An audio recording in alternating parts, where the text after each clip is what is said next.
Hello everyone, welcome back to my channel Shri Kannada blogs. ಹಾಗಲಕಾಯಿ ರುಚಿ ಕಹಿ ಇದ್ರೂ ಅದು ಆರೋಗ್ಯಕ್ಕೆ ತುಂಬ ಒಳ್ಳೆಯದಂತ ಜನ ಇಷ್ಟಪಟ್ಟು ತಿಂತಾರೆ. ಆದರೆ ಹಾಗಲಕಾಯಿ ಕಹಿ ಇರೋದ್ರಿಂದ ಅದನ್ನು ಇಷ್ಟಪಡ್ದಲೇ ಇರೋರು ಕೂಡ ಇರ್ತಾರೆ ಮನೇಲಿ. ಅವರು ಕೂಡ ಇಷ್ಟಪಟ್ಟು ಮನೇಲಿ ತಿನ್ನೋ ಹಾಗೆ ಹೇಗೆ ಮಾಡೋದು ಅಂತ ನಾನು ಇವತ್ತು ನಿಮಗೆ ತೋರಿಸ್ತೀನಿ. ಈ ಹಾಗಲಕಾಯಿ ಪಲ್ಯನ ಚಪಾತಿ, ದೋಸೆ, ಯಾವುದೇ ರೀತಿ ರೊಟ್ಟಿ ಇರ್ಬೋದು, ರಾಗಿ ರೊಟ್ಟಿ, ಜೋಳ ರೊಟ್ಟಿ, ಸಜ್ಜೆ ರೊಟ್ಟಿ ಯಾವುದಾದ್ರೂ ಸರಿ ಜೊತೆ ತಿನ್ನಲಿಕ್ಕೆ ತುಂಬ ಚೆನ್ನಾಗಿರುತ್ತೆ. ಇಷ್ಟಲ್ಲದೆ ಇದನ್ನು ಅನ್ನಕ್ಕೂ ಕೂಡ ಕಲಿಸ್ಕೊಂಡು ತಿಂದರೆ ತುಂಬ ಚೆನ್ನಾಗಿರುತ್ತೆ. ಸ್ವಲ್ಪನೂ ಕಹಿನೇ ಇರೋದಿಲ್ಲ. ಇಲ್ಲಿ ನಾನು ಹಾಗಲಕಾಯಿ ಪಲ್ಯ ಮಾಡೋದಕ್ಕೆ 2 ಮೀಡಿಯಮ್ ಸೈಜ್ ಹಾಗಲಕಾಯಿ ತಗೊಂಡಿದ್ದೀನಿ. ನೀರಲ್ಲಿ ಚೆನ್ನಾಗಿ ವಾಶ್ ಮಾಡಿ ಬಟ್ಟೆಯಿಂದ ಒರೆಸಿ ಕಟ್ ಮಾಡ್ಕೊಳ್ತಾ ಇದ್ದೀನಿ. ಯಾಕಂದರೆ ಇದನ್ನು ಎಣ್ಣೆಯಲ್ಲಿ ಫ್ರೈ ಮಾಡ್ಕೋಬೇಕಾದಾಗ ನೀರು ಜಾಸ್ತಿ ಇದ್ದರೆ ಎಲ್ಲ ಸಿಡಿಯುತ್ತೆ. ಹಾಗಾಗಿ ನಾನು ಒರೆಸ್ಬಿಟ್ಟೆ ಯೂಸ್ ಮಾಡ್ತಾಯಿದ್ದೀನಿ. ಈ ರೀತಿಯಾಗಿ ಕಟ್ ಮಾಡ್ಕೊಳ್ಳಿ. ತುಂಬ ತೆಳ್ಳಗೂ ಬೇಡ, ದಪ್ಪನೂ ಬೇಡ. ದಪ್ಪ ಆದರೆ ಬೇಯಲಿಕ್ಕೆ ಟೈಮ್ ಜಾಸ್ತಿ ತಗೊಳುತ್ತೆ, ತೆಳ್ಳಗಾದರೆ ಜಾಸ್ತಿ ಬೆಂದುಬಿಡುತ್ತೆ. ಹಾಗಾಗಿ ನೋಡಿಕೊಂಡು ಕಟ್ ಮಾಡ್ಕೊಳ್ಳಿ. ನಾನು ಇಲ್ಲಿ ಹಾಗಲಕಾಯಿ ಬೀಜನೆಲ್ಲ ತೆಗೆದುಬಿಟ್ಟಿದ್ದೀನಿ. ಅದು ಪಲ್ಯದಲ್ಲಿ ಬಳಸೋದಿಲ್ಲ. ಅದನ್ನು ತೆಗಿಯೋದ್ರಿಂದನೇ ಅರ್ಧ ಕಹಿ ಹೋಗಿಬಿಡುತ್ತೆ.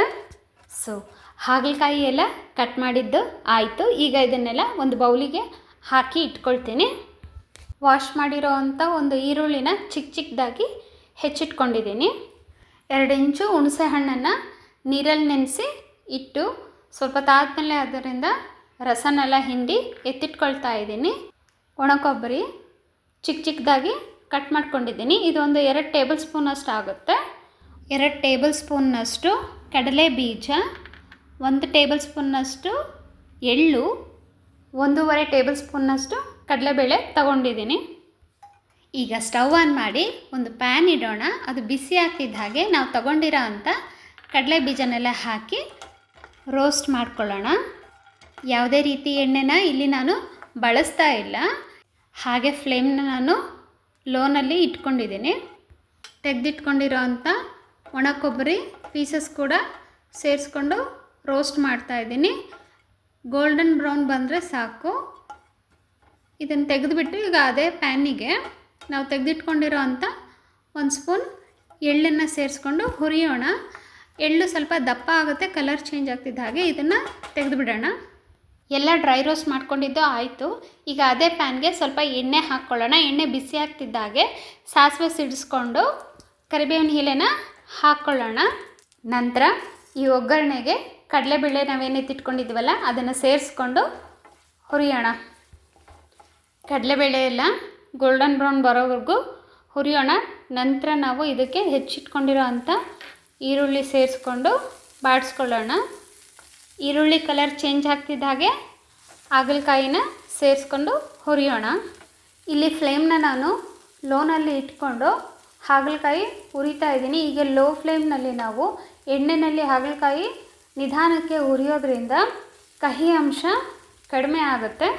ನಾನಂತೂ ಈ ಹಾಗಲಕಾಯಿನ ಅಡುಗೆಯಲ್ಲಿ ಹೆಚ್ಚಾಗಿ ಬಳಸ್ತೀನಿ. ಯಾಕಂದರೆ ಇದು ಬ್ಲಡ್ ಶುಗರ್ ಲೆವೆಲ್ನ ಕಂಟ್ರೋಲ್ ಮಾಡುತ್ತೆ ಮತ್ತು ವೆಯ್ಟ್ ಲಾಸ್ಗೂ ಹೆಲ್ಪ್ ಮಾಡುತ್ತೆ. ಹಾಗಾಗಿ ನಾನು ಜಾಸ್ತಿ ಹಾಗಲಕಾಯಿನ ಅಡುಗೆಯಲ್ಲಿ ಬಳಸ್ತಾ ಇರ್ತೀನಿ. ಒಂದು 6 ರಿಂದ 7 ನಿಮಿಷದವರೆಗೂ ಹೀಗೆ ಎಣ್ಣೆಯಲ್ಲಿ ಹುರ್ಕೊಂಡ್ಮೇಲೆ ಒಂದು ಪ್ಲೇಟ್ ಮುಚ್ಚಿ ಬೇಯಿಸ್ಕೊಳ್ತೀನಿ. ಹಾಗಲಕಾಯಲ್ಲಿರೋ ನೀರಿನ ಅಂಶ ಬಿಟ್ಕೊಂಡು ಹಾಗಲಕಾಯೆಲ್ಲ ಚೆನ್ನಾಗಿ ಬೇಯುತ್ತೆ. ನೋಡಿ, ಇಲ್ಲಿ ನಾನು ಯಾವುದೇ ರೀತಿ ನೀರು ಸೇರಿಸಿಲ್ಲ. ಆ ಹಾಗಲಕಾಯಲ್ಲಿರೋ ನೀರಿಂದನೇ ಅದು ಬೇಯ್ತಾ ಇದೆ. ಹಾಗಲಕಾಯಿ ತಳ ಹತ್ತದೇ ಇರೋ ಹಾಗೆ ಮಧ್ಯ ಮಧ್ಯ ಪ್ಲೇಟ್ ತೆಗೆದು ಕೈ ಆಡಿಸ್ತಾ ಇರಿ. ಹಾಗಲಕಾಯಿ ಅರ್ಧದಷ್ಟು ಬೆಂದಿದೆ ಹಾಗೂ ಕಲರ್ ಕೂಡ ಚೇಂಜ್ ಆಗಿದೆ. ಈಗ ನಾವು ಹುಣಸೆ ರಸ, ರುಚಿಗೆ ತಕ್ಕಷ್ಟು ಉಪ್ಪು ಹಾಗೂ 1 ಟೀ ಸ್ಪೂನಷ್ಟು ಖಾರದ ಪುಡಿ ಸೇರಿಸ್ಕೊಂಡು ಎಲ್ಲ ನೀಟಾಗಿ ಮಿಕ್ಸ್ ಮಾಡಿ ಪ್ಲೇಟ್ ಮುಚ್ಚಿ ಒಂದು ಸ್ವಲ್ಪ ಹೊತ್ತು ಬೇಯಿಸ್ಕೊಳ್ಳೋಣ. ನೀರಿನ ಅಂಶ ಕಡಿಮೆ ಆಗ್ತಾ ತಳ ಹತ್ತೋ ಚಾನ್ಸಸ್ ಇರುತ್ತೆ. ಯಾಕಂದರೆ ಖಾರದ ಪುಡಿ, ಹುಣಸೆ ರಸ ಎಲ್ಲ ಆ್ಯಡ್ ಮಾಡಿರ್ತೀವಿ ನಾವು. ಹಾಗಾಗಿ ಮಧ್ಯ ಮಧ್ಯ ಸ್ಪೂನಿಂದ ಪಲ್ಯನ ತಿರುಗಿಸ್ತಾ ಇರಿ. ಹಾಗಲಕಾಯಿ ಎಲ್ಲ ಒಂದು 80% ಬೆಂದಿದೆ ಅಂದಾಗ ನಾವೊಂದು ಪೌಡರ್ನ ರೆಡಿ ಮಾಡ್ಕೊಳ್ಳೋಣ. ಪುಡಿ ಮಾಡ್ಕೊಳ್ಳೋಕ್ಕೆ ನಾವೀಗ ಒಂದು ಮಿಕ್ಸಿ ಜಾರ್ಗೆ ಆಗಲೇ ಹುರಿದಿಟ್ಕೊಂಡಿರೋ ಅಂಥ ಕಡಲೆ ಬೀಜ, ಒಣ ಕೊಬ್ಬರಿ ಹಾಗೂ ಎಳ್ಳು ಮತ್ತು ಸ್ವಲ್ಪ ಬೆಲ್ಲ ಇದಿಷ್ಟನ್ನು ಸೇರಿಸ್ಕೊಂಡು ಪುಡಿ ಮಾಡ್ಕೊಳ್ಳೋಣ. ತುಂಬ ನುಣ್ಣಗೆ ಪುಡಿ ಮಾಡ್ಕೊಂಬಿಟ್ರೆ ಅಂಟ್ಕೊಂಡ್ಬಿಡುತ್ತೆ, ಉಂಡೆ ಉಂಡೆ ಥರ ಆಗಿಬಿಡುತ್ತೆ. ಹಾಗಾಗಿ ನೋಡಿಕೊಂಡು ಪುಡಿ ಮಾಡಿ. ಈ ಪುಡಿ ತುಂಬ ಇಂಪಾರ್ಟೆಂಟು. ಕಹಿ ಅನ್ನೋದು ನಮಗೆ ಅನುಭವಕ್ಕೆ ಬರಬಾರ್ದು ಅಂತಂದರೆ ಈ ಪುಡಿನ ಮಿಕ್ಸ್ ಮಾಡಿ ತಿಂದರೆ ನಮಗೆ ಕಹಿ ಗೊತ್ತಾಗೋದಿಲ್ಲ. ಹಾಗೆ ಟೇಸ್ಟ್ ಕೂಡ ತುಂಬ ಚೆನ್ನಾಗಿರುತ್ತೆ. ಹಾಗಲಕಾಯಿ ಎಲ್ಲ ಡ್ರೈ ಅನಿಸಿ ತಳ ಹತ್ತದಿದೆ ಅಂತಂದರೆ 1-2 ಟೇಬಲ್ ಸ್ಪೂನಷ್ಟು ನೀರು ಆ್ಯಡ್ ಮಾಡ್ಕೊಳ್ಳಿ. ಚೆನ್ನಾಗಿ ಮಿಕ್ಸ್ ಮಾಡಿ ಒಂದು ಪ್ಲೇಟ್ ಮುಚ್ಚಿ 3-4 ನಿಮಿಷ ಬೇಯಿಸ್ಕೊಳ್ಳೋಣ.